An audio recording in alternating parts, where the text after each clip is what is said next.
Hare Krishna, welcome everyone to our course overview of Gita.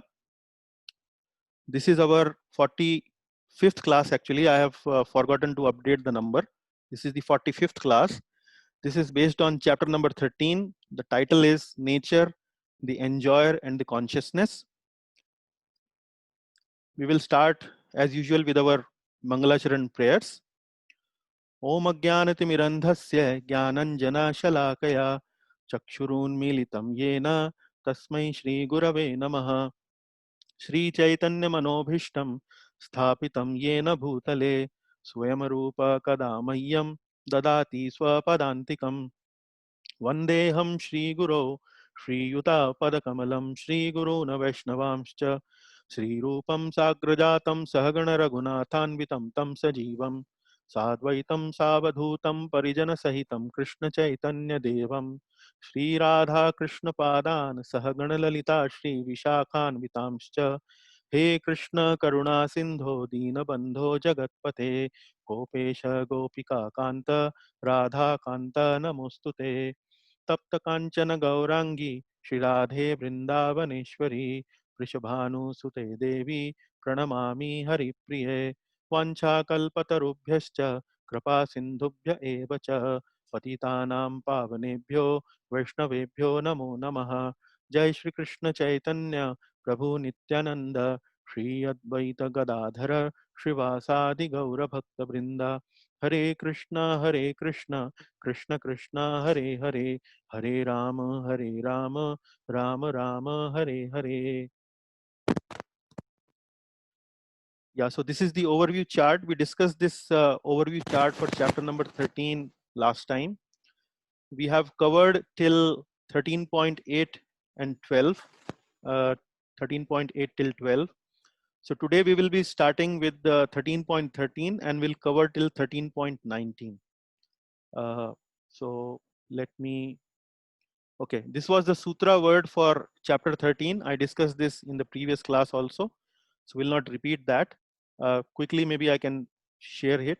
W stands for wise questions because Arjuna asked some questions in the beginning of this chapter. I stands for items of knowledge, starting from amanitvam, pridelessness or humility. The Lord mentions 20 items of knowledge.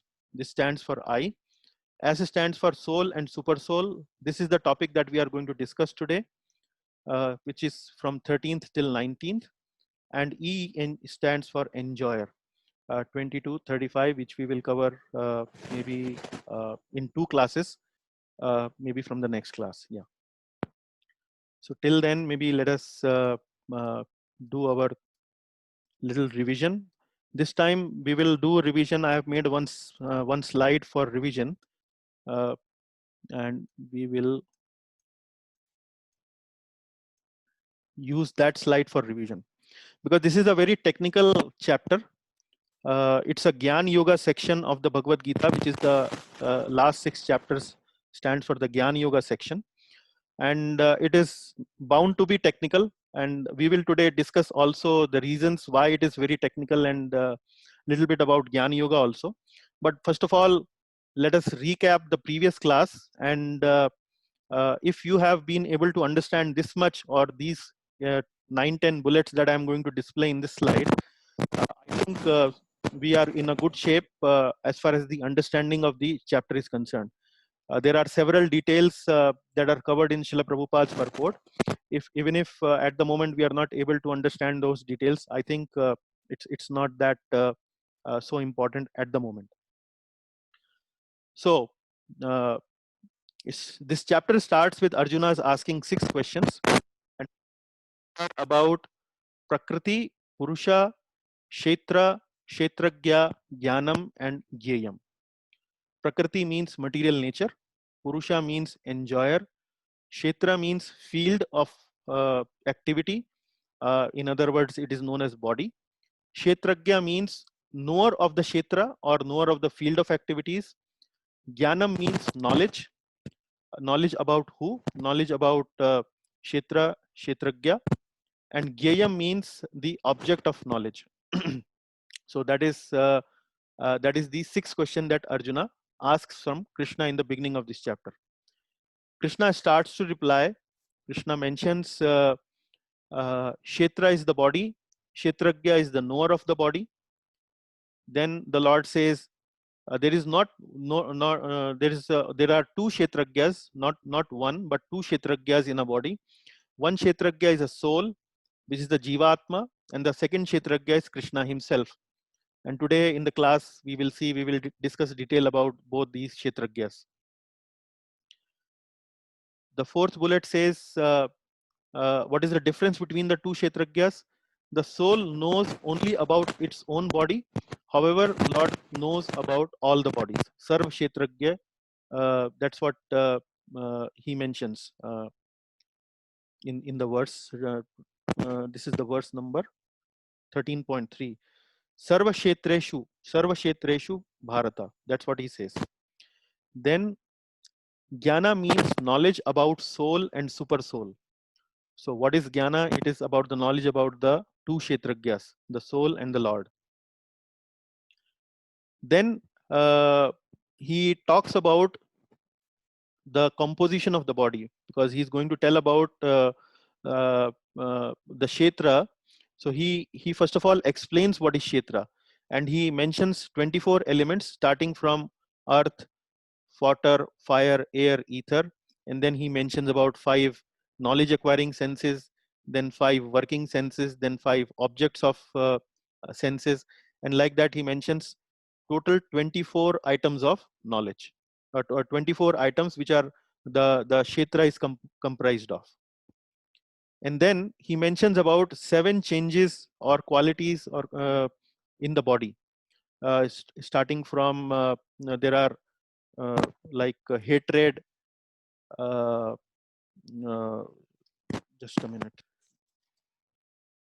He starts from Ichcha, Dvesha, Sukham, Dukkham. Yeah.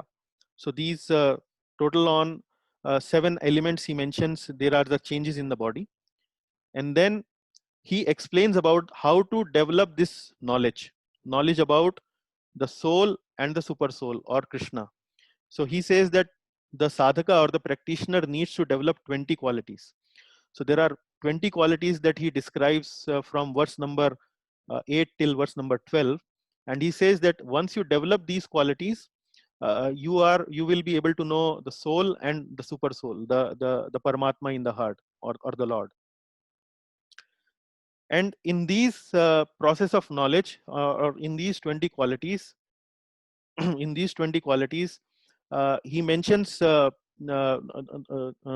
acharyas mentions about the devotees. For the devotees, the item number 16, because there is a list of qualities. So the item number 16 is the unalloyed devotional service, which is the most important. And for the Gyanis, the item number 19, which is importance of self-realization, and item number 20, which is philosophical search for absolute truth. These are the 2 most important items. Now, before we start discussing about verses from 13 till 19, I would like to express or elaborate a little bit on this point, which is philosophical search for absolute truth. Because there is a difference between the way devotees reach their goal and the Gyanis reach their goal, or Gyanis reach the goal. The goal is to reach the absolute truth, which is in the highest understanding is the form of the Lord Krishna. That is the highest understanding for the absolute truth. But the Gyanis approach the whole process in a different way, and the devotees approach the whole process in a different way. Actually, we have covered this discussion in our discussion when we were discussing 12th chapter, but it might be a good revision for us to understand what is the difference between the devotees' way of acquiring absolute truth and the Gyanis' way of reaching absolute truth.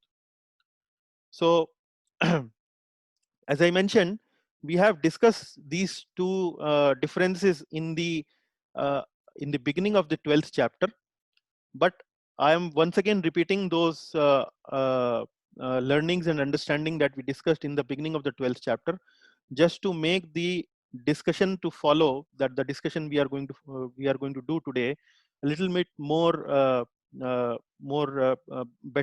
or a more deeper understanding of the topic will happen. Now, what I am showing you on the screen is an excerpt from the purport which Srila Prabhupada has written for verse number 12.5. In the beginning of 12th chapter, you remember that we were discussing about the difference between impersonalist way of worshipping and personalist way of worshipping. We said that the impersonalist way of worshipping is a much more difficult, and personalist way of worshipping is much more easier. Now we will read this purport or the excerpt from the purport from 12.5, where Srila Prabhupada writes, the group of transcendentalists who follow the path of the inconceivable, unmanifested, impersonal feature of the Supreme Lord are called Jnani Yogis. So Jnani Yogis are typically those people who are following the impersonal, inconceivable, unmanifested feature of the Supreme Lord. So they are called Jnani Yogis. And then the persons who are in full Krishna consciousness, engaged in devotional service to the Lord, are called Bhakti Yogis. Now, let us relate this statement with the slide that we just did. In this slide, we saw that Gyanis have been mentioned. For Gyanis, two items have been mentioned: importance of self-realization, and item number 20 is philosophical search for the absolute truth. Now, when we say philosophical search, what does it mean? Philosophical search means that they do not fully accept the understanding of absolute truth in their search for the absolute truth. They kind of discover this idea that what is the absolute truth by doing a philosophical search. They are not very clear in the beginning of the process. They are not very clear what is the absolute truth, so they do it by philosophical search. However, for devotees, they understand the absolute truth is actually Lord Krishna. Theoretically, they might be understanding, but they say that, okay, we understand that the absolute truth is Lord Krishna. So their goal is really very clear in the very beginning. And that's why it is mentioned that for devotees, understanding that the supreme goal is Lord Krishna, and then they continue to develop their devotion towards the Lord. So that is the main difference between the process the devotees take and the process the Jnanis take. And that is why I wanted to highlight what is meant by philosophical search for the absolute truth. Now let us look a little bit more on these purports for in chapter 12, the 5th verse. Again, Srila Prabhupada defines various differences between the path of Jnana Yoga, or the path of the impersonalists, and the path of the Bhakti Yoga. So in the 12th chapter, we did not discuss this as difference between Jnana Yoga and the difference between Bhakti Yoga. In 12th chapter, we were more focused between impersonalists and personalists. But now you understand that the impersonalists and Jnani Yogis are no different. The Jnani Yogis typically take the path of impersonalism or meditation on the impersonalist absolute truth. So I will read slowly so that you can capture it well. So for a devotee, there is no difficulty in approaching Supreme immediately and directly. But for those who are following the impersonal way of spiritual realization, the path is difficult. This we clearly understood in the 12th chapter. Now, here comes the differences between how the Jnana Yogi approaches and how the Bhakti Yogi approaches. They have to understand the unmanifested representation of the Supreme through Vedic literature such as Upanishads. Now, what is their text? The main text they refer is Upanishads, and they have to learn the language. The language they are talking about here is Sanskrit. Understand the non-perceptual feelings. Now, these are some feelings which are difficult to realize and difficult to assimilate. So they have to understand the non-perceptual feelings and realize all these processes. And what Prabhupada is saying is this is not very easy for a common man. And on the other hand, a person in Krishna consciousness, now he is talking about the Bhakti Yogi, engaged in devotional service simply by the guidance of the bona fide spiritual master, simply by offering regulative obeisances unto the deity, and simply by hearing the glories of the Lord, and simply by eating the remnants of the food stuffs offered to the Lord. He realizes the Supreme Personality of Godhead very easily. There is no doubt that the impersonalists are unnecessarily taking a troublesome path with the risk of not realizing the absolute truth at the ultimate end. Now you can see with these highlighted text which I have shown here on the slide, you can very well appreciate the difference between the path the Gyan yogis take and the path the bhaktas take. Now, if I have to give you an analogy, if I have to give you an analogy, I can give you an analogy of the various medical sciences that we have available around us. For example, we have multiple medical sciences. For example, like we have Ayurveda, we have homeopathy, we have Unani medicine, we have allopathy. Like that, we have multiple ways or multiple medical systems or medicine systems we have at our disposal. Now, if somebody has a fever or somebody has any difficulty in the body, any disease, they can get cure either by following the Ayurveda.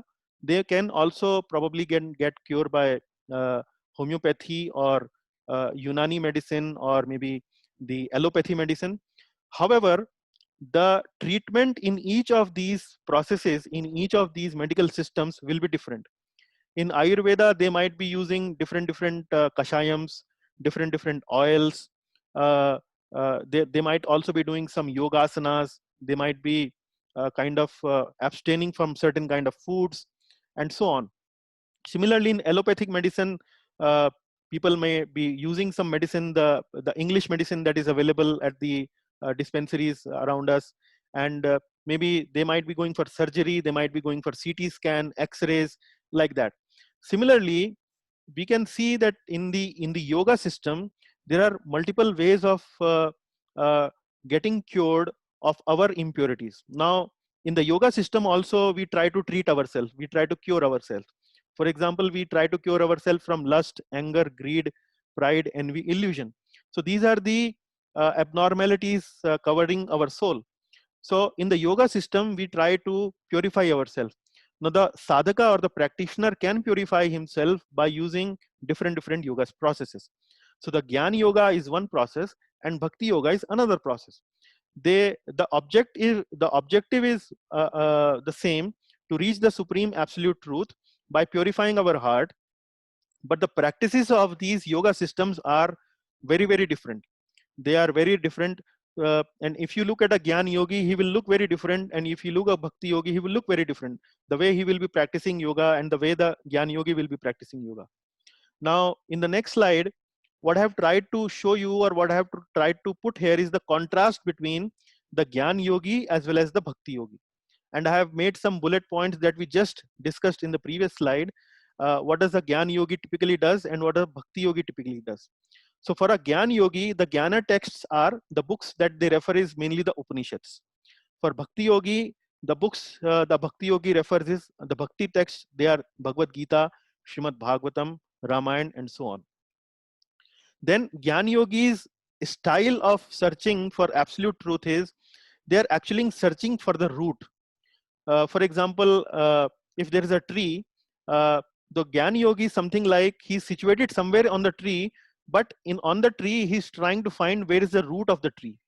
So the tree can be compared to this material existence. So he's somewhere in the material existence on the tree, but through his philosophical search, through by reading these Upanishadic texts and all those activities, he's trying to find that where is the root. The root actually implies here the absolute truth.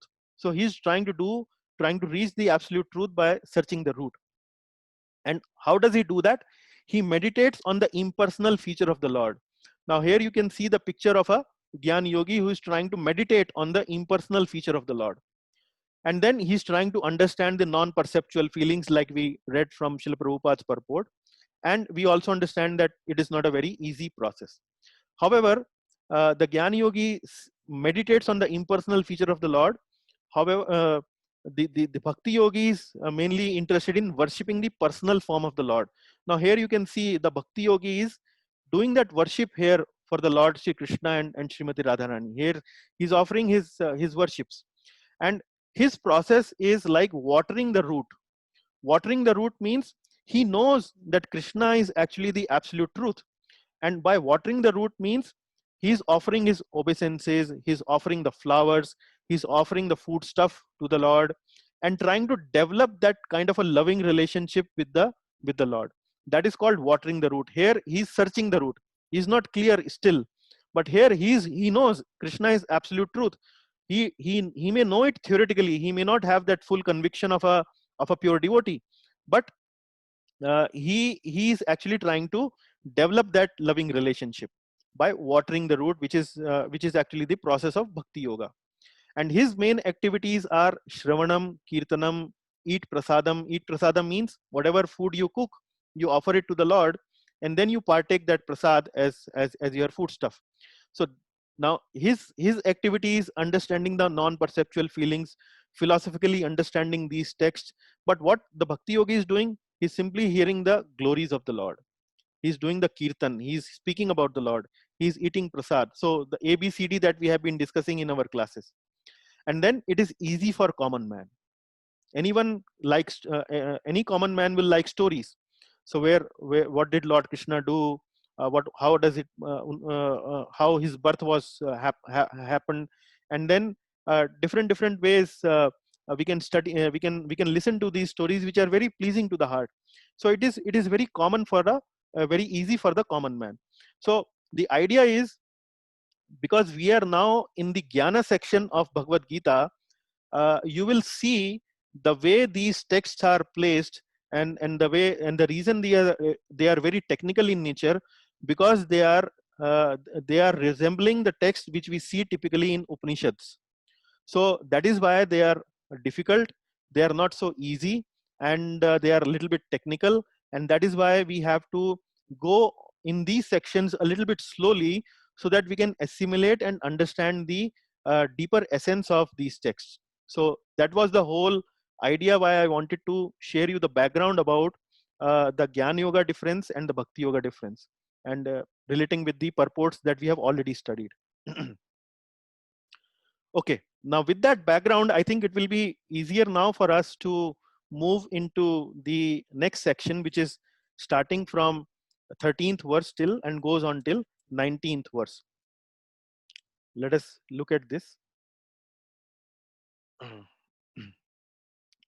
Now in this 13th section, in this section of this chapter number 13, what now Krishna is starting to talk about is the object of knowledge, Jyayam.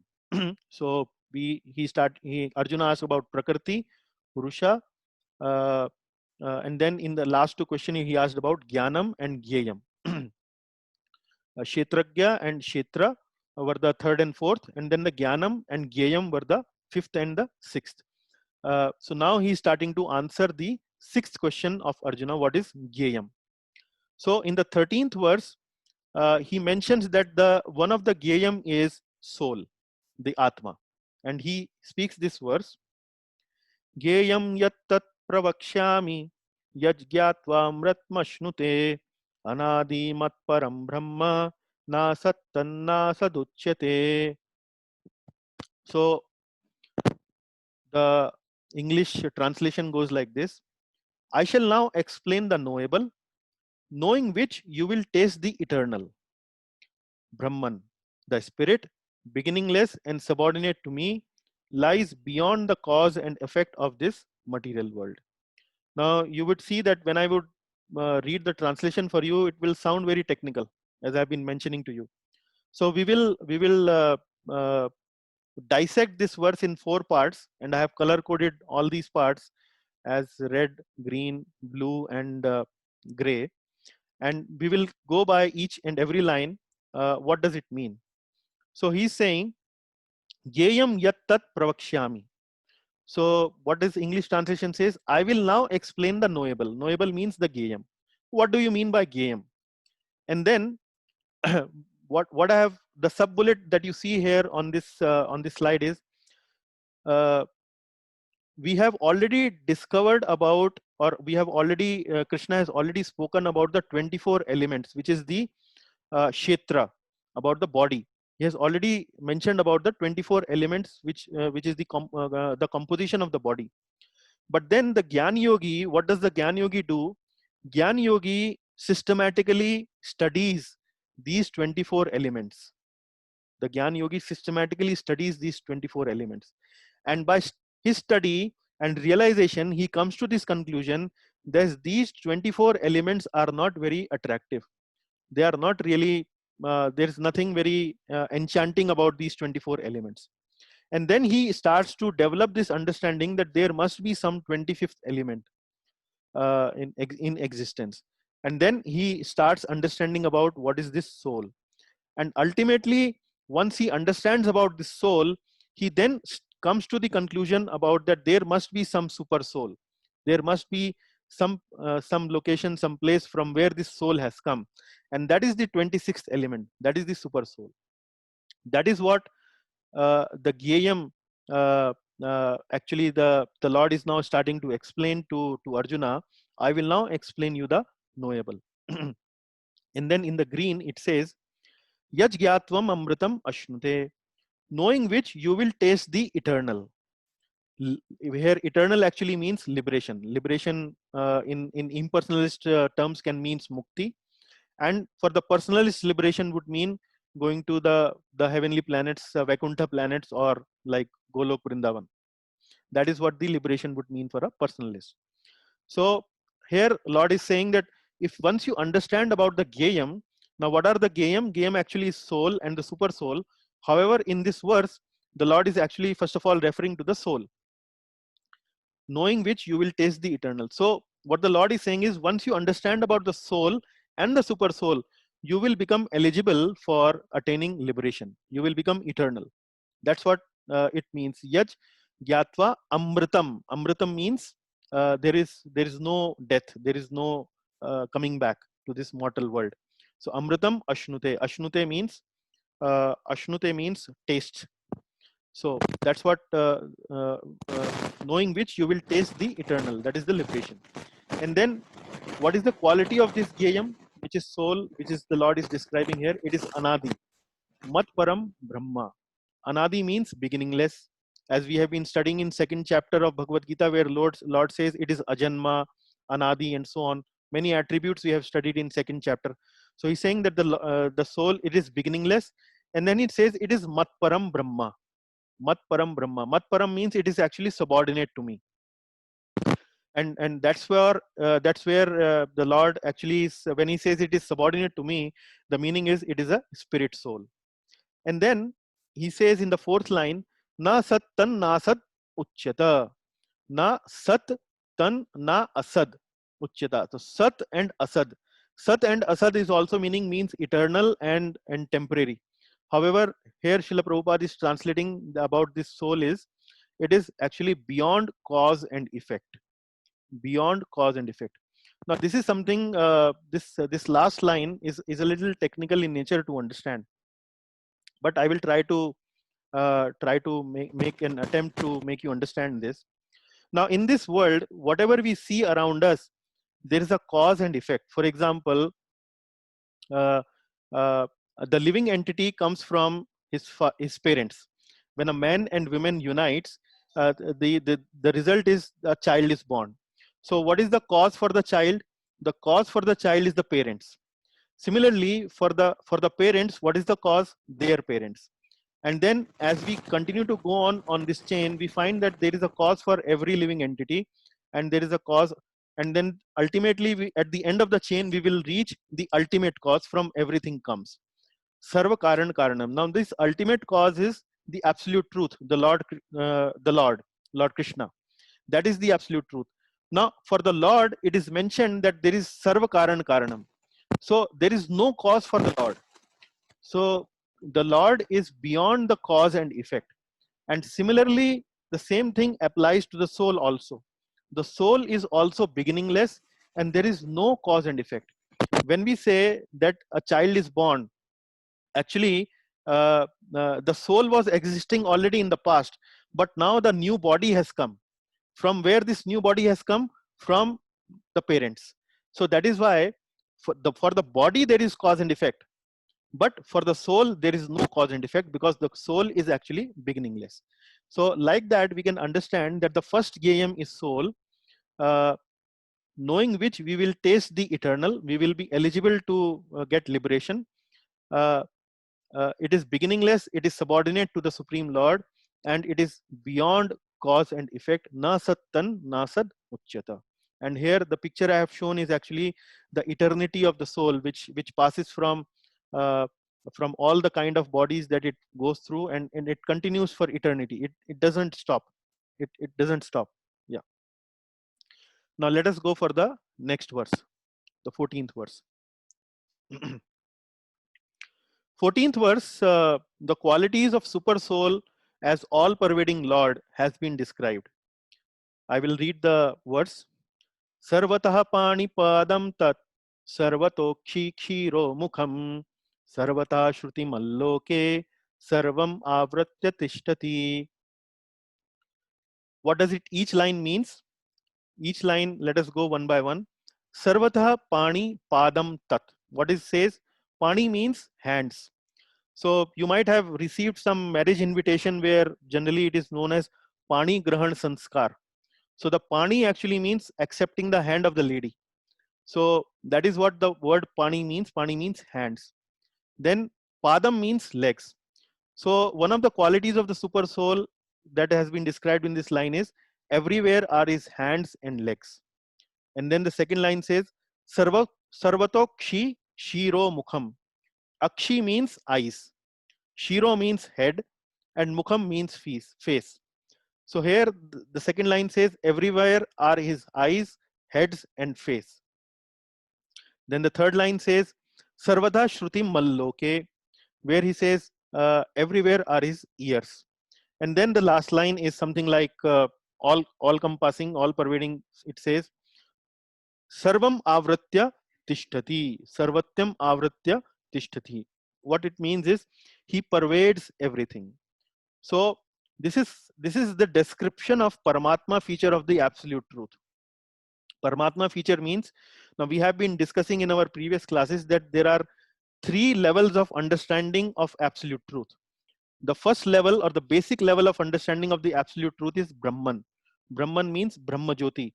Brahma Jyoti means the effulgence that is emanating from the body of the Lord. Then the second level of understanding of the absolute truth is Paramatma. Paramatma means that the Lord in its Chaturbhuj form, in the Shirodakshay Vishnu form, which you see here on the picture on the right, is now situated in everyone's heart. So that is the Paramatma understanding of the Lord. But the topmost understanding of the Lord is the Bhagwan understanding. Bhagwan understanding means that the Supreme Lord is actually a person, and he has likes, he has dislikes. So that is the topmost understanding of the Supreme Lord, which is the Bhagwan feature of the Lord. However, in these verses, as we see, because they are coming from the Jnana section, it is not mentioning about the personal feature of the Lord. It is talking about the impersonal or something like a all pervading aspect of the Lord. So here we see this is the Chaturbhuj form of the Supreme Lord on the picture on the right, that you see the central figure, the Lord's central figure with the Chakra, Gada, Padma, and Shankha. So these four-armed Chaturbhuj form of the Lord, and you see that all these forms of the Lord are now expanding into all the individual living entities. There's a devotee sitting here, or a meditator sitting here under the tree. There are different people sitting, playing here. So in everyone's heart, the super soul is residing. That is what he's saying, that he pervades everything. That is what is meant by he pervades everything. Here Srila Prabhupada also gives a reference from Brahma Samhita. He says, Golok eva nivasiti akhilatma bhutaha. What does it mean? Golok eva nivasiti. Golok eva nivasiti means actually Lord Krishna is residing in Goloka. He resides in Goloka, but Akhil Atma Bhutaha. Akhil means everyone. Atma means Jivatma. In all the living entities, he is present there. In all the living entities, he is Akhil Atma Bhutaha. He is present in all the living entities. So this is the verse which is talks mainly about the qualities of super soul, which is the all pervading aspect of the super soul. This is the Gayam. So the first Gayam that we saw in the previous slide is the soul. And from the 14th slide onwards, Lord Krishna is now explaining in detail about what is the super soul. So the qualities he starts to describe from the 14th verse. Now let us go to the next verse. Yeah. Now here the qualities of super soul are described. The quality that has been described is that he is transcendental. What does the transcendental word means?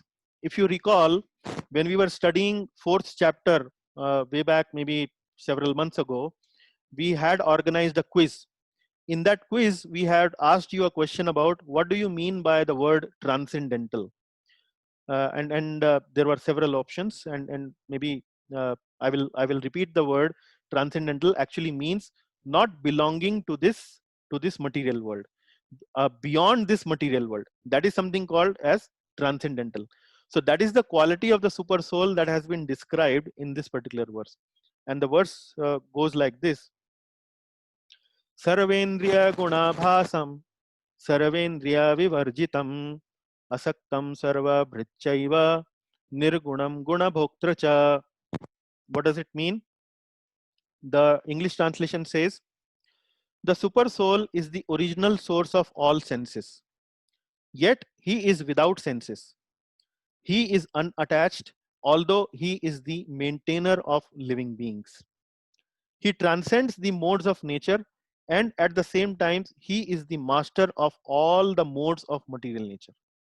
Now, this is something like a typically Upanishadic verse. It has a lot of Upanishadic flavor to it. What does it mean by Upanishadic flavor? You will find similar kind of verses in Upanishads where it says the Lord has senses, but the Lord, he doesn't have senses. So how can somebody have senses and at the same time he cannot have senses? So these are the kind of verses that you will typically find in Upanishad. Ishopanishad also, which we study here in our sampradaya, also has some similar verse like that. But let us not go into that detail. Let us try to understand what does these typical phrases mean when it says that he has senses, but he is also devoid of senses. What does it mean? Here he's saying that he is the source of all senses, and yet he is devoid of all material senses. Now, let me connect all these, both the bullets together with the word transcendental here. He is the source of all senses. I mean, he's the source of everything. So the senses also comes from the Supreme Lord. However, when it says, yet he is devoid of the senses, actually it means he is devoid of material senses.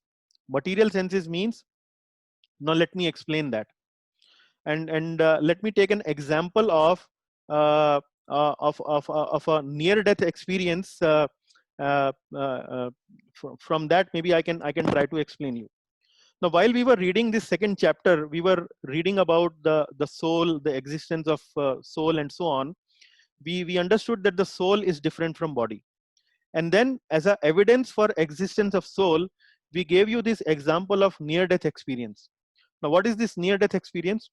Near-death experience is something, an experience that a person undergoes where he comes out of his body, and if he is lying on an operation table in a clinic or in a hospital, the doctors actually observe that his heartbeat has gone, his all the bodily symptoms have disappeared from the equipment that they use to monitor the life symptoms, but the person actually is somewhere else.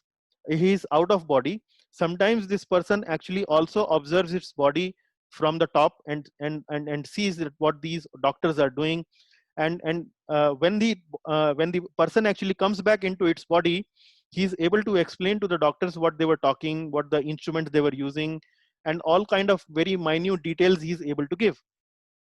Now, what does this mean? uh, uh, because the person, when he was out of the body, when the person was out of the body, he was still able to see the body, see his body from a certain vantage point or from some certain location high up in the sky.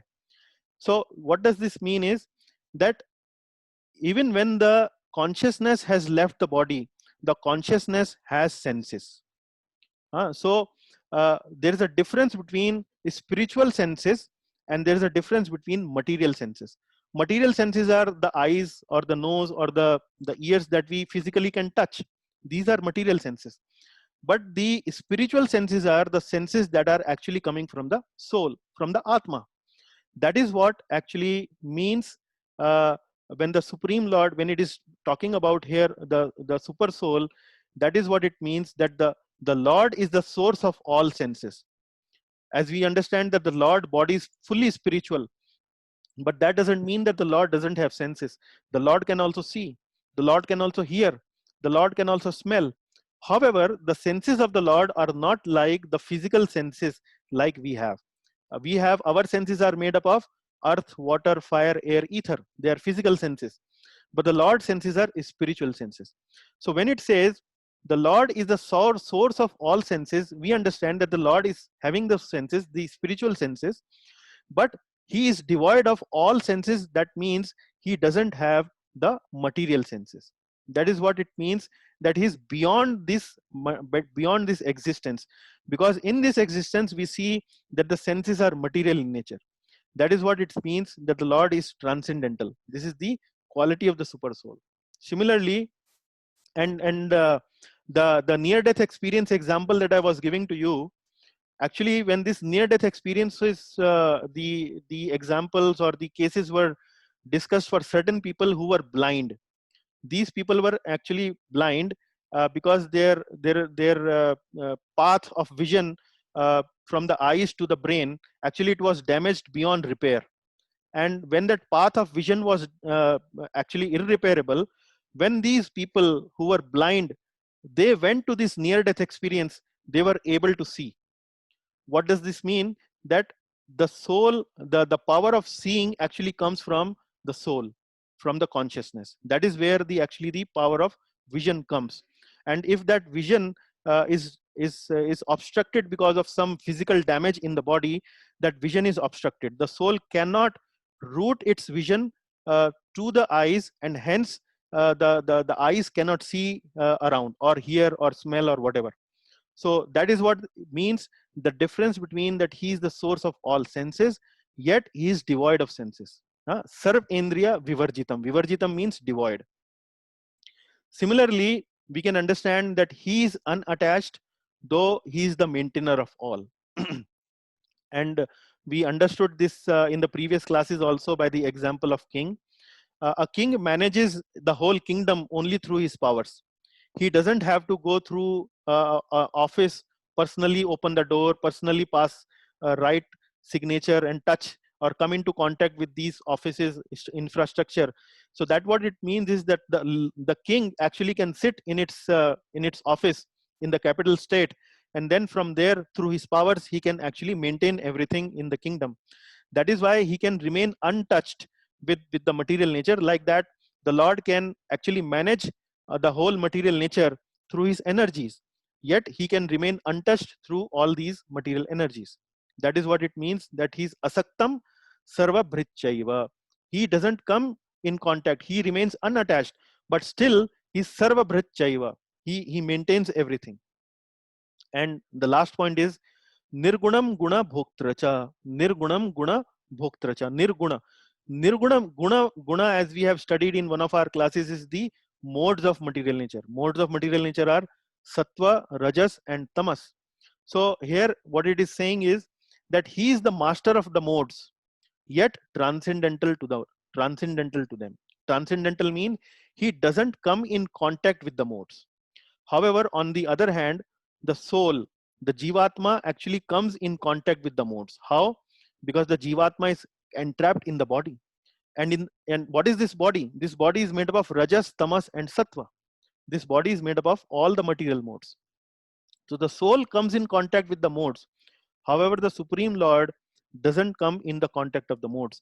So what it is saying is, he is the master of the modes, yet transcendental to them. So that's what I have tried to show in the picture on the right, where the Lord is situated top in the sky as a sun, and he doesn't come in the contact with the modes, which are shown here as these three ladies, the yellow, the red, and the blue. So the Lord doesn't come in touch with the modes, yet he is the master of the modes. He is actually controlling all these modes. So that's how we can understand the qualities of super soul as a transcendental. His qualities are transcendental. They don't come in contact with the material modes. That's what the main message of this 15th verse is. Okay, let us proceed. Here the 16th verse says the super soul is inconceivable. Inconceivable means achintya. Achintya means which you cannot understand easily. It is confusing. So it doesn't, it defies logic sometimes. So that is what it means, inconceivable. Now what is the slok here means? Bahir antascha bhutanam acharam charam eva cha sukshmamat vattad avigyeyam durastham chantike chatat. What does it mean? The red means he is outside and inside of all living beings, moving and unmoving. So all the living beings, moving living beings means animals and humans, unmoving living beings like plants, trees, and so on. So the verse says he is outside the living being and he is inside the living being. Now this is sometimes become very confusing or illogical to the human mind. So something which is inside, how can it be outside also? But we can understand it like this. Just now we saw or we understand from our previous classes that the Lord is also situated in our heart. So that means he is inside. But Lord is also situated in his abode in Golok Vrindavan. So that is, Lord is situated outside. Lord is also situated outside as Mahavishnu. Lord is also situated outside as uh, Garbhodakshai Vishnu. So that's how we can understand that the Lord is both outside and inside. Now here on the picture in the right, I have shown all these Vishnus. So this is Mahavishnu. And then from Mahavishnu comes Garbhodakshai Vishnu, that you see the small Vishnu here just parallel to this Mahavishnu. But the Lord, the Supreme Lord, from where everything comes, is also situated in Golok Vrindavan. He's Radha Krishna situated in Golok Vrindavan as in Dvibhuj form. Dvibhuj form means two-armed form. That is where he's located. So he's the manifestation of Lord outside, but the manifestation of Lord inside means he's situated here inside in our heart as Paramatma. Then Sukshmavat vat tad avigyeyam. Now here, what are we trying to understand? We are trying to understand the gyeyam. Here the Lord is saying that he is so subtle that he is not knowable. He is avigyeyam. So the gyeyam is avigyeyam. Another inconceivable idea. One side you are saying that he is knowable, he is gyeyam, but you are describing the gyeyam as unknowable. Another contrast, another sentence or phrase which defies logic. You can either know something or not know something. How can it be that you can you can not know something which you want to know? That is something really confusing. Now here another explanation is he is subtle, but he cannot be knowable by material senses. What does unknowable means? Avigyeyam means that he cannot be known by eyes, ears, nose, or the senses that we have, the physical senses that we have. He cannot be known by these physical senses. So sometimes when people go to the temple and they see and they do the darshan of the Lord, which is in one sense it is purifying to have the darshan of the Lord, but we cannot really see the Lord in the deity. We cannot see because we are looking at the Lord with our material senses. However, how can the Lord be known? Lord can be known by devotional process. What is the devotional process? Devotional process is he can be understood by Shravanam.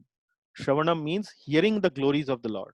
And that is how the Lord can be understood. So there is one interesting story about which actually underscores this point, that the Lord can be understood by Shravanam and not by physical eyes.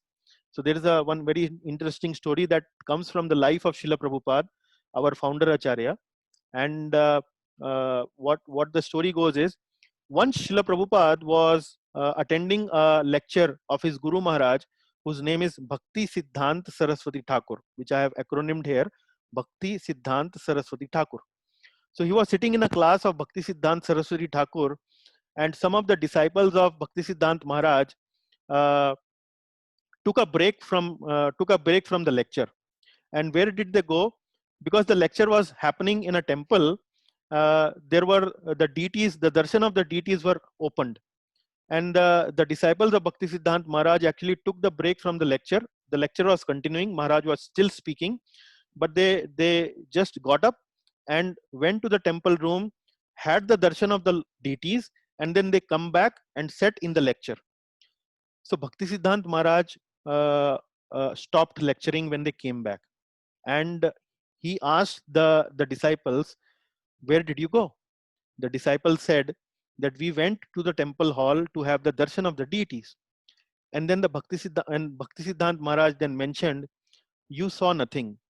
You only saw stone and wood and paint. You saw nothing. You should sit here and listen when the spiritual master is talking about uh, the Harikatha. You should sit here and listen, because the Lord cannot be seen by the eyes. However, the Lord can be seen by the ears. So that's what Bhakti Siddhant Maharaj mentioned. So this story actually underscores the point, the potency of the devotional process, where the process of Shravanam can be used to understand and to see the Lord. That is how we can understand and see the Lord in our lives, and not by our physical senses. Yeah. Then the last line says, Durastham Chantike Chatat. Durastham Chantike Chatat means, although far, far away, he is also near to all.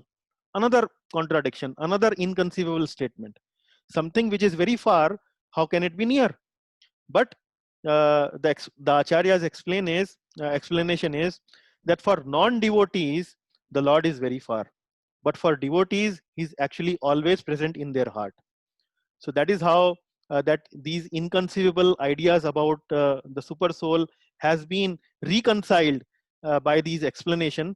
But suffice it to say that this is the kind of nature of verses that we see in the Upanishads, where we understand that he's outside, he's inside, he's far away, he's near also. Like that, these are very sometimes become very difficult to understand. So let us move to the next verse. Yeah. So the next verse says the super soul is undivided. That is the main message here. And the verse goes like this: Avibhaktam cha bhuteshu vibhaktam iva cha sthitam bhuta bhartrir cha tadgeyam grahashish grash grashishnu prabhavishnu cha grasishnu prabhavishnu cha. Okay, let us look at each of these sections. There are two sections here in the verse. The red one says, Avibhaktam cha bhuteshu vibhaktam iva cha sthitam. Avibhaktam means undivided. Vibhaktam means divided. So again, it is saying he is never divided, although he appears to be divided among all beings. Iva means appears, like. He appears like to be divided, like that it is divided. So he is never divided, although he appears to be divided among all beings. Now here you can see the same picture I have used, the super soul. So we can say that the super soul is present in all the living entities. It seems that he has divided himself in among all the living entities, but we understand that he is the same person. He is the potency of the super soul has not divided, although he is present in many living entities. So that is one way of understanding that he is divided but still undivided. But then there are two analogies that we can see. When we see a sun in the sky, and for example, if we have kept 100 pots filled with water, so we can see the reflection of the sun in all the 100 pots. So it may appear to someone that now there are 100 pots. The sun, there are 100 suns in all of these pots. So somebody may get confused that the sun actually has divided itself into 100. However, the sun is still the same. So this is one analogy.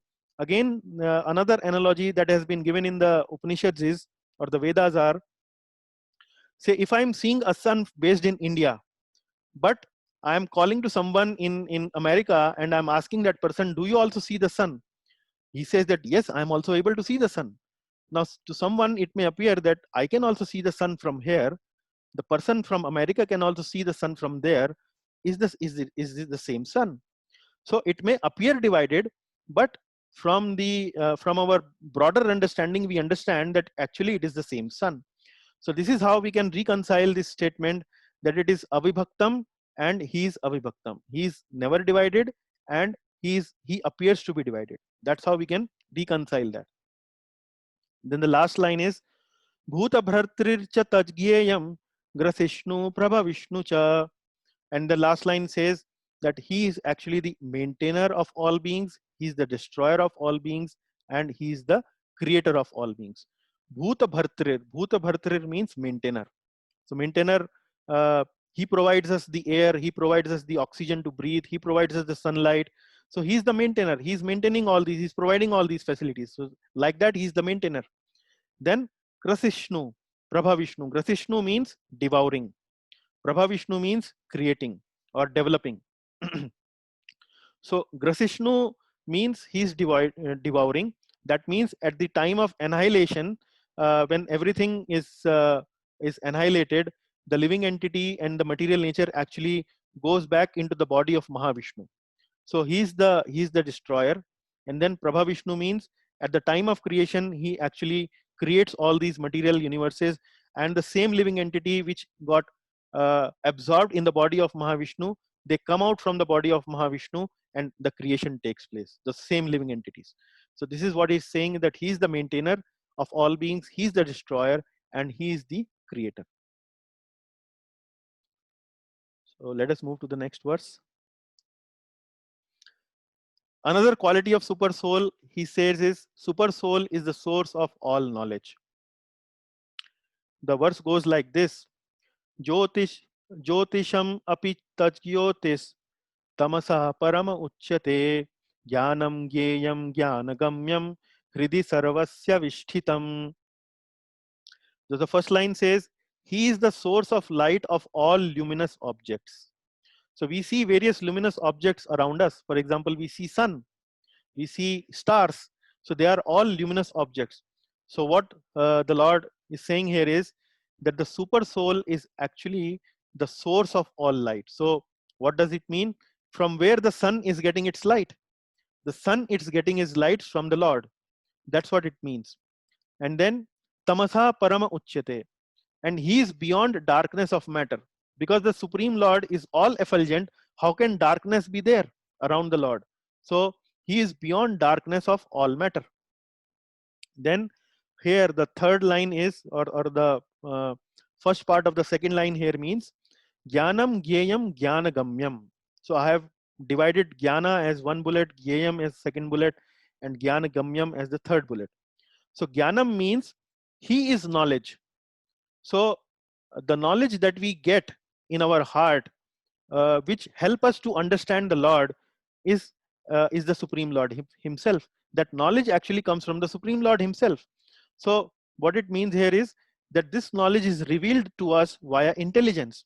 And we studied this in 10th chapter also, where the Lord says, dadami buddhi yogam tam yeti mam upyanti te.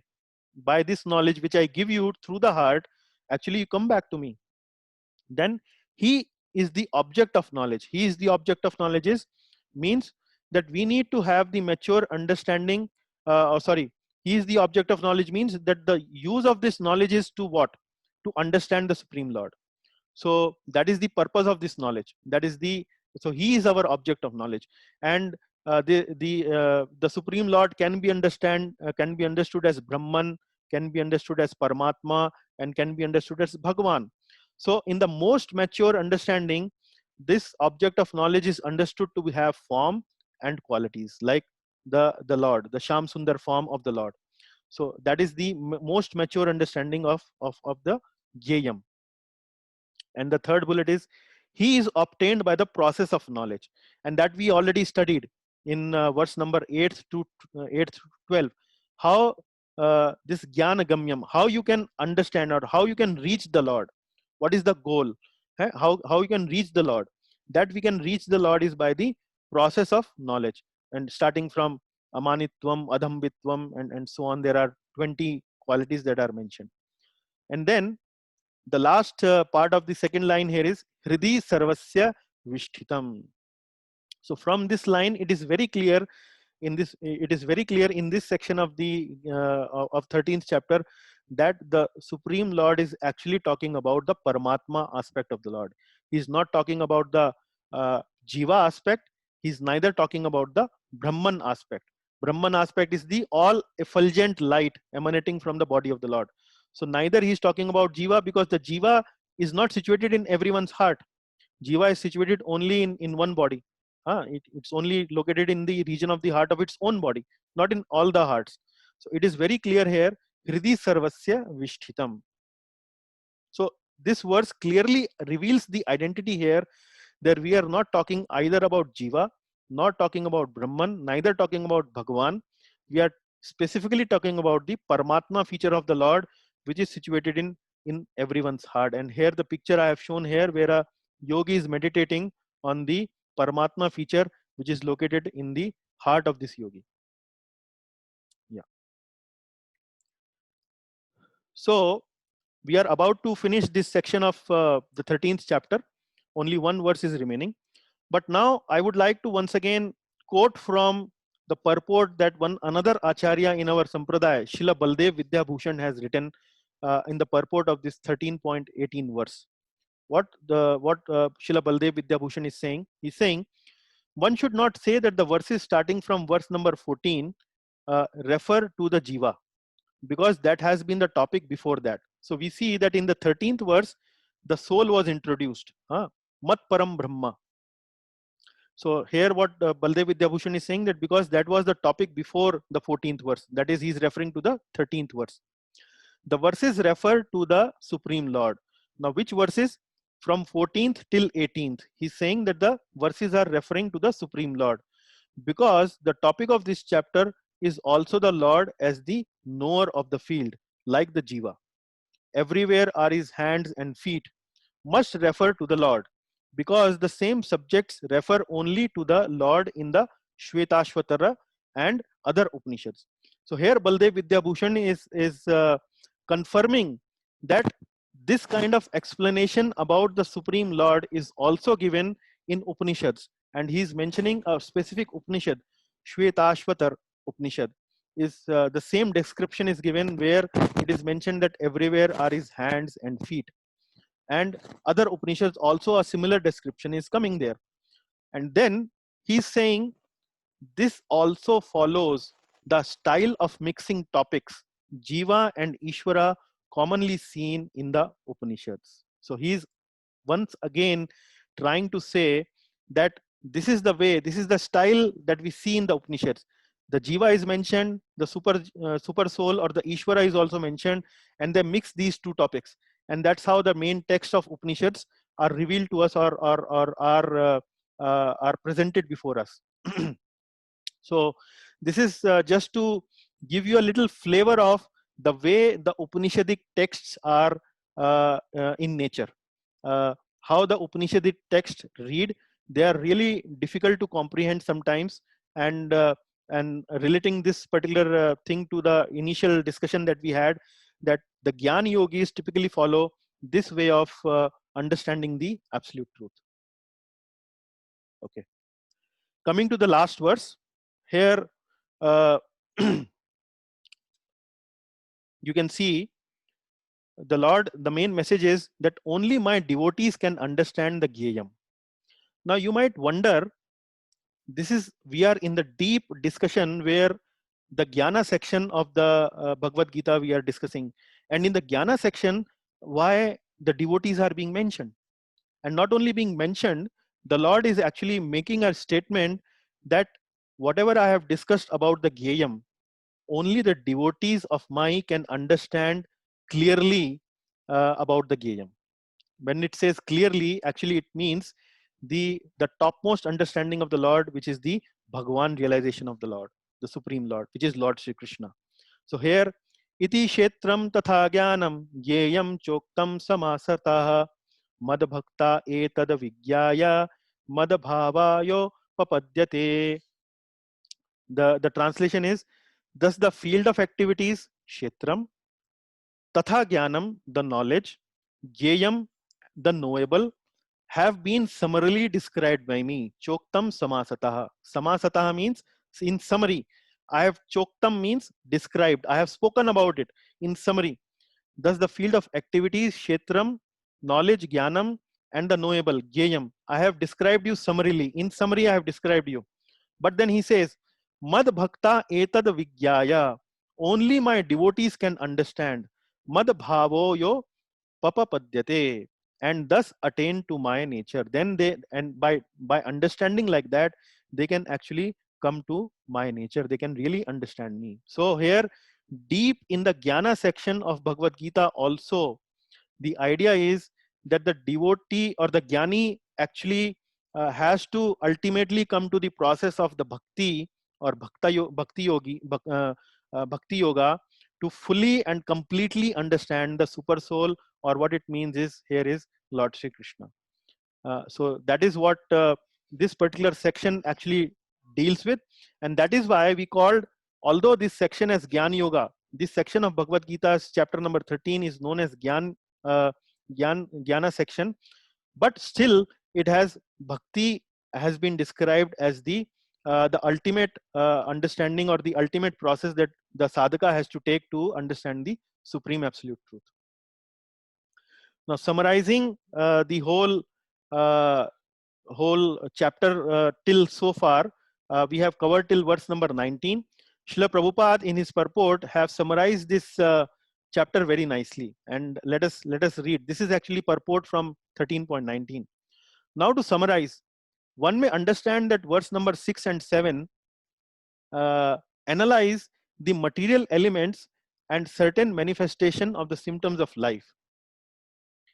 Now what does it mean, material elements? It is talking about kshetra, the body, and the manifestations of symptoms of life. It is mentioned about ichcha, dvesha, and so on. So material elements are earth, water, fire, air, ether.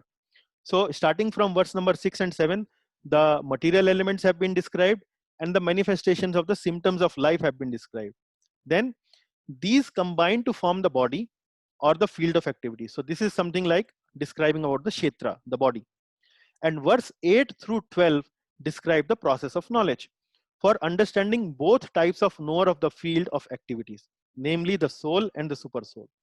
So from verse number 8 till 12, the process of knowledge has been described. And what is the purpose of this process of knowledge? It is to know about the soul and the super soul. And then verse number 13 through 18 describe the soul and the supreme Lord, all the super soul. And that's what we discussed today. We discussed about the soul and the supreme Lord. And then he further continues to elaborate there. Thus, three items have been described: the field of activity, the process of understanding, and both the soul and the super soul. It is especially described here that only the unalloyed devotees of the Lord can understand these three items clearly. Clearly means in its absolute, in its topmost understanding, which is the Bhagwan realization. So that's how it summarizes the section that we have studied so far in 13th chapter.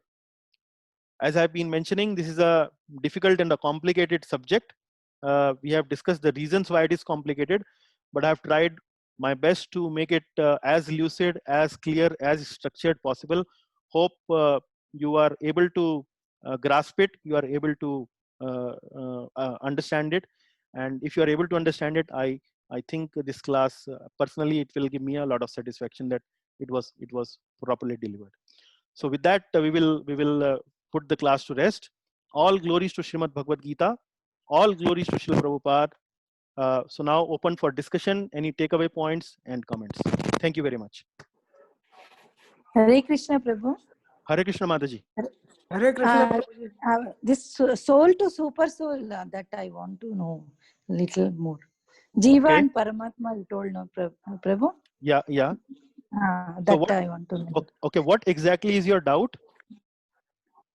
Soul means inside the body, And super soul means everywhere it is like that, or else it comes to Bhagwan like that. I want to know that much only. Yeah. So the soul actually means, Mataji, Hmm. soul means our identity, the Jivatma. Huh? So the soul Yes, is Prabhu. located in the body, like we are located in the body. Okay, Prabhu. We are soul and we have a body. Yeah. We are Yes, souls, Prabhu. we have a body, right? But Yeah. together with this soul, the super soul is also there. The Paramatma is also there. So Oh, with that only. With they are that only. they are two separate entities. So in verse number 13, the Lord says that there is soul, and in from verse number 14 to 18, he describes about the Paramatma. Paramatma. Yes, Prabhu.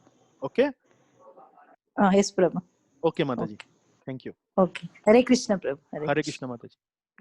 Any other comments? Any other questions? So over to that, Prabhuji.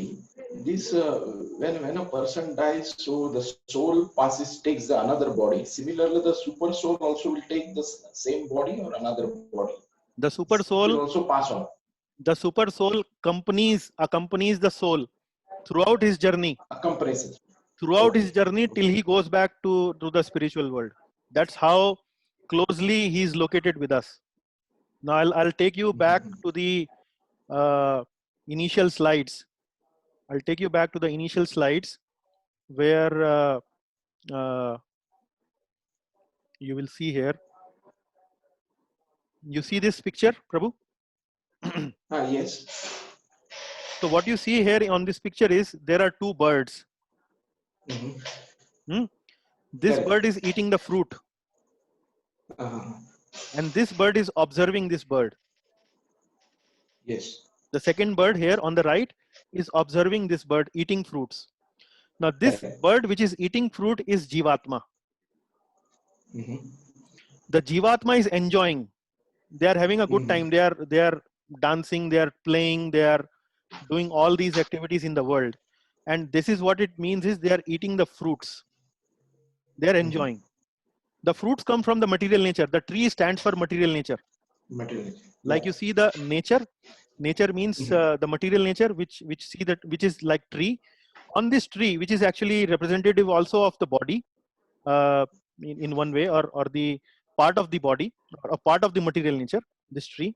So in this body there is soul which is enjoying the fruits. However, at the same time there is Paramatma, which is the second soul, which is observing and looking at the soul. And the Paramatma or the super soul is waiting that when this soul will turn towards me, because at the moment he's only busy enjoying the fruits. He's not looking towards me. He's not looking towards me. He's waiting there. So even when the person leaves the body or person dies, and the soul leaves the body together with the subtle body and goes to the another body, the Paramatma goes together with the soul. The soul and the Paramatma and the subtle body, they goes together and takes another body. Nicely explained. Yes, Mataji. Thank you. Yeah.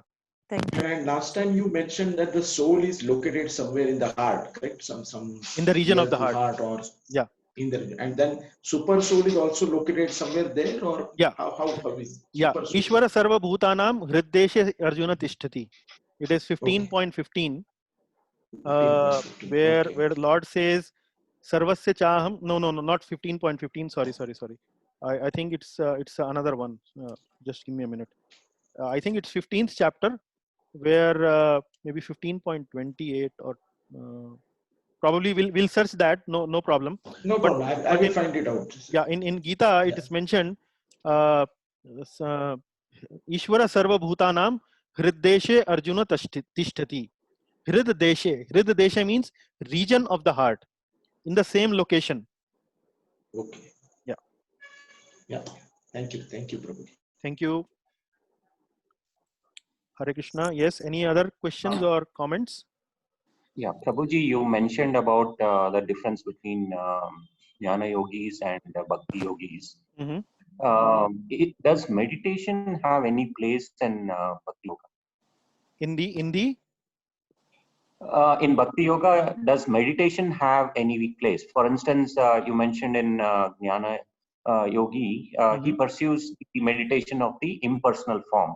So, for instance, can we meditate on the personal form in Bhakti Yoga, for instance? Yeah, so in Bhakti Yoga, the meditation that we principally do is the meditating or on the names of the Lord, the mantra meditation, the Hare Krishna Maha Mantra that we do.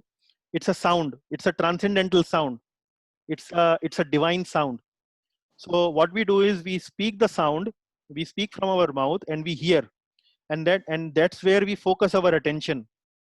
We focus our attention on the sound.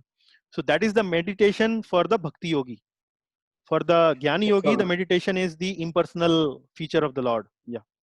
So we don't try to visualize the Lord while meditating in that case. Yeah, we can visualize, say anything connected with the Lord. If we try to focus our attention, that is purifying. But the principal difference between the Bhakti Yogi and the Jnani Yogi is that the Bhakti Yogi actually experiences that attraction towards the Lord, the personal form of the Lord. However, the Jnani Yogi doesn't feel that attraction. He wants to do that philosophical search. Sometimes they may know, but sometimes they may not know also. And they are interested mainly in analyzing the 24 elements. What is earth? What is fire? What is air? What is ether? Like that. And then after analyzing 24 elements, they say that nothing enchanting in it. Nothing. We can't be like this. It's nothing worth exploring further. And then they come to the 25th element, the soul, which is spiritual. And then ultimately from soul they reach to the 26th element, which is the super soul. Their process is like searching something. भगवान को ढूंढ रहे हैं. Bhakti yoga means you have been told Lord Krishna is the Bhagwan. Maybe you have a theoretical understanding right now, but then you are told he is Bhagwan. You are told this is the process. You offer your obeisances to the Lord. You chant his holy name. Whatever you cook, you offer it to the Lord. Eat that remnants of the offered food and hear about the Lord. Do the kirtan like that. That is the process of Bhakti Yoga, which is doable for a common man. And by this process, eventually and gradually, the understanding of the Lord comes, and you can achieve the topmost destination. Okay, another question. Yes. Thank you, Prabhu, for the other explanation. I just want to know if both these forms can coexist. For instance, Bhakti Yogi, I mean, can he have the knowledge plus the Bhakti? I mean, is that a possible? Yeah, so what the knowledge that you are acquiring now is actually is different from the knowledge the Jnana Yogis acquire. Your understanding about the Lord. The Jnana Yogis are speculating, philosophically searching for the Lord. You understand? The knowledge, the domain of knowledge for Jnana Yogi is different from the domain of knowledge of the Bhakti Yogi. Bhakti Yogi also acquires knowledge, but that is devotional knowledge and knowledge about the Supreme Lord or Lord Krishna or the personal aspect of the Lord. Which one is more superior or more dear to the Lord? Is it the Jnana Yogi or Bhakti Yogi? See, for the Lord, there is no partiality. What Lord is mentioning about in 12th chapter, sir, is that the process of Bhakti Yoga or the process of personal approach or the personal worship of the Lord is easier compared to the path or the process that the Jnana Yogi takes, the impersonalists, the impersonal worship or meditation of the Lord. So it is the difference between the process. For the Lord, he is impartial. For him, everyone is equal. He doesn't but he doesn't have any partiality towards anyone. But he's saying that he's describing, he's contrasting the two processes, Jnana versus Bhakti, or maybe the impersonalist versus personalist. He says personalist is better. Personalist is easier. Jnana Yogi exerts much more. He uses his faculties much more. If I can give an analogy, suppose we have to go to a hilltop. Yeah. The Jnana yogis ascend bit by bit, but the Bhakta yogis, they go by the helicopter, reach at the top. I think that kind of Yeah. That is the, actually you are not talking about the yoga ladder. We will discuss that. We actually have discussed already in 6th chapter.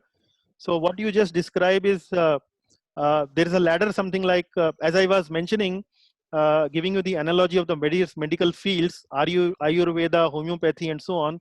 Like that, we have various type of yogas like Karma Yoga, Jnana Yoga. There's another one called Dhyana Yoga, and then we have Bhakti Yoga. There are other yogas also. I mean, we are not talking about them because they are not discussed in Gita. However, what you just mentioned is, if a person starts, for example, from Karma Yoga, then ultimately he has to come to this purification where he can take up to this process of Jnana Yoga. And then from Jnana Yoga, typically it leads towards Dhyana Yoga, which is Ashtanga Yoga. And from Ashtanga Yoga, ultimately, you have to take the process of Bhakti Yoga to understand the Supreme Lord in full, like the Bhagavan realization. So that is the staircase process: Karma Yoga, Jnana Yoga, Dhyana Yoga, and then Bhakti Yoga. It does not mean that the stair has to be climbed stage by stage. From Karma Yoga, a person may directly shift to Dhyana Yoga also, if he's eligible or he qualifies for that. Similarly, from Jnana Yoga also, the person can directly jump to Bhakti Yoga, like that. Or from Karma Yoga, the person can directly jump to Bhakti Yoga. So it is not very hard and fast that somebody has to take a very staggered, stage by stage approach towards bhakti. No, it can deviate anytime depending upon how you develop, how your inclination develop towards these spiritual subject matters. It's something more about this unalloyed devotion. Yeah. Because somewhere I read, and you also mentioned, that a bhakti yogi, man who is devoted to Lord Krishna, may do some wrongs, and his wrongs Yeah. can be sort of overlooked by the Lord. So Yeah. will it be unalloyed, or will the God like such kind of things? Ideally, it should not, because Lord cannot discriminate between a man who is true and a man who is seldom untrue also. He must discriminate, or at least he must be distinguishing between the two. One should be more dear, who is completely truthful. Another who is a chalu type can also, if he chants him regularly, performs the devotional duty. So can the two come at the same platform, or their platforms remain separate for Yeah. purposes of advancement? Yeah. So what you are contrasting at the moment is the stage of purification. Yes. So stage of purification, see, in the process of Jnana Yoga, Karma Yoga, and Dhyana Yoga, all these 3 yoga processes, the intention of the sadhaka is that I will achieve the absolute truth by my own effort. He actually endeavors all these yoga processes. The one thing that is common is that they think that they will be achieving it on their own effort. However, we understand from Bhagavad Gita, and it is written in some of the texts we have discussed in the class also, that where the Lord says that Lord cannot be known unless he wants us to be wants us that we know him, unless the Lord desires it.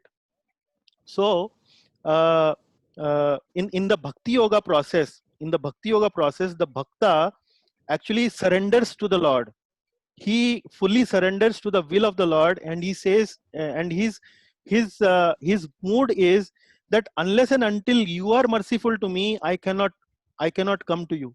Actually, he's mostly interested in serving the Lord. That is how the process of bhakti yoga is different. In the process of bhakti yoga, the sadhaka understands it that I cannot achieve you with my own capabilities. So that is the primary difference between the bhakti yogi and the other yoga processes, where individual endeavor is more at the helm of affairs rather than dependence on the Lord. Hello. Like you see the case Hello. of Draupadi. Like you see the case of Draupadi. हाँ जी. So in Draupadi's case, she surrendered.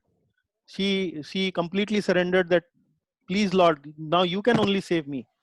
And then the Lord came and saved her. So it is not that the Lord does not reciprocate to the endeavors of the Jnana Yogis. It is not that he's completely ignoring it.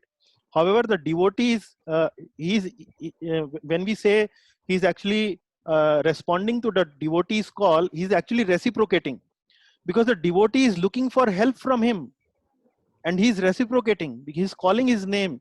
Now, if I start to call your name, stand outside your house, start to call your name, how long can you ignore?